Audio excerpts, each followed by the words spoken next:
Well, guys, genre blends and Eat the Rich movies are clearly not going anywhere, and this latest entry has comedy, carnage, and unicorns. Stay weird, A24. A father and daughter, Elliot and Ridley, accidentally hit and kill a unicorn while on their way to a weekend retreat slash career opportunity for the father.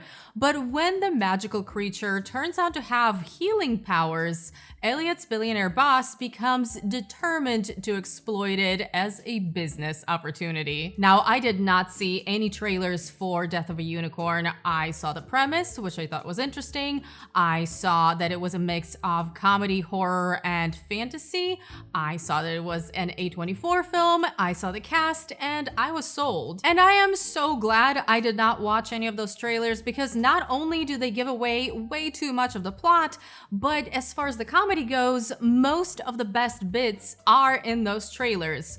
Why? Why do we keep doing this? So I think because of this, I ended up enjoying the movie a little more than other people. I didn't really know what to expect, everything was a surprise, and I actually had a lot of fun with Death of a Unicorn. It's not a perfect movie by any means, we'll get into that, but overall, I had a good time. It was more violent than I expected it to be, but it was also more uplifting than I expected it to be, which I just needed something that was more silly and lighthearted in my life. Now, this is a comedy horror monster movie. It's essentially a creature feature where unicorns are the creatures. And you can see a lot of influence here from movies like Alien and Jurassic Park.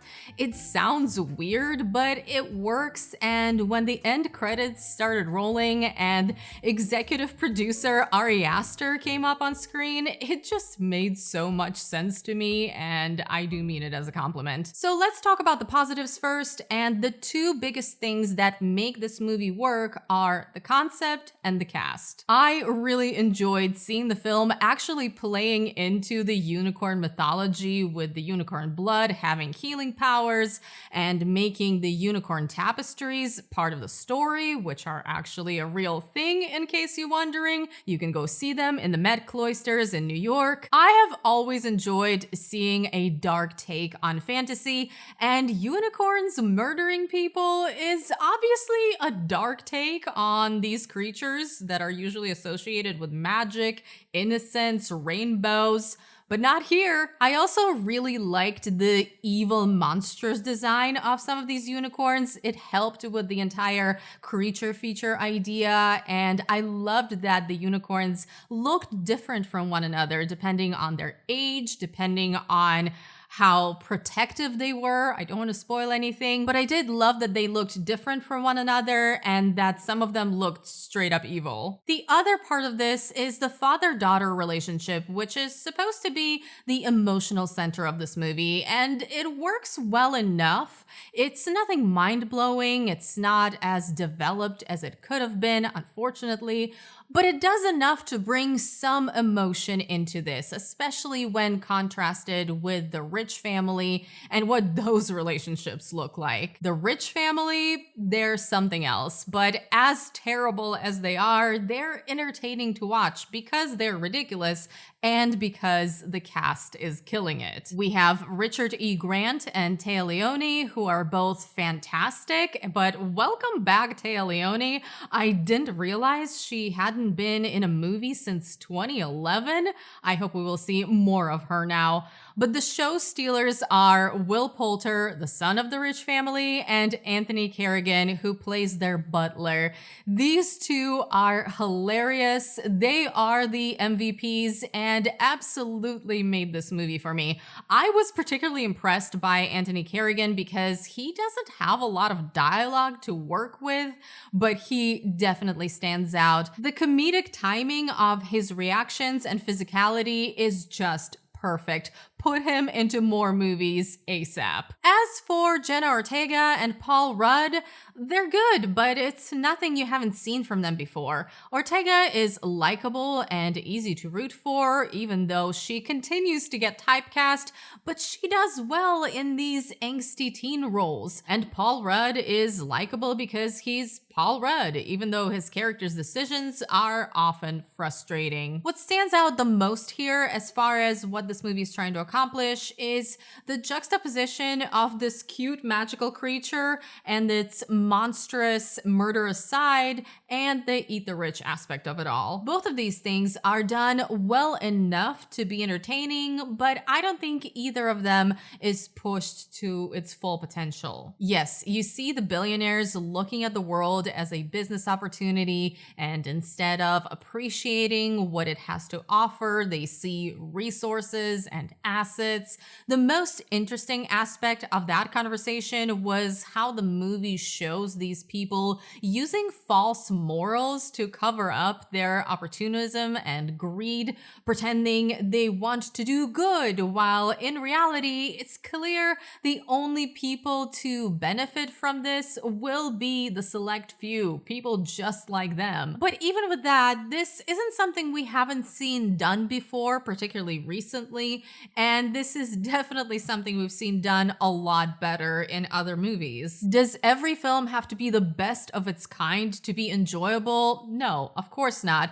But when you have a concept that's as out there as Death of a Unicorn, it's a shame to see they were not willing to go far enough with that. This gets me into what I didn't really like as much about this film, and first of all, it's what I just mentioned. The movie just doesn't go far enough, and it really should, especially with a premise like this, with a cast like this, and considering the blend of genres they're working with here. Along with that, the payoff just isn't as satisfying as you would hope, not only when it comes to the overall picture, but even when it comes to the smaller elements along the way. I don't want to spoil anything, but there were quite a few scenes where the movie felt like it was setting up a joke or a reveal that will pay off later on, and it just never did. It was kind of left as is, and that's that. Which isn't necessarily terrible. The initial bit is funny or interesting or both, depending on what we're talking about,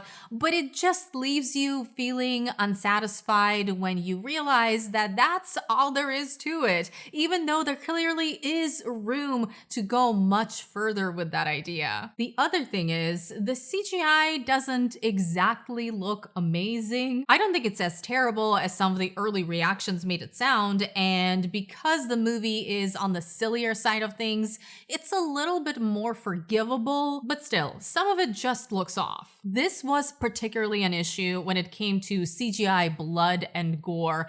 I am never a fan of that. I don't like the look of CGI gore. It always sticks out like a sore thumb. I don't like it. Sorry. I wish some of the horror aspects look better here and went practical instead of CGI, because I do think that would have elevated the movie experience. I keep using the phrase well enough when it comes to Death of a Unicorn, and that's pretty much how this movie feels. It's mostly good enough, weird enough, gory enough, funny enough. It's entertaining, but it doesn't excel at anything to actually call it great. Well, Will Poulter and Anthony Carrigan excel at being hilarious, and I would recommend seeing a movie just for them. But overall, I really enjoyed this, even though I didn't think it was amazing, and I can easily see myself watching this again. Part of it is that this was definitely my kind of weird as far as the concept goes. Part of it was the cast and the humor,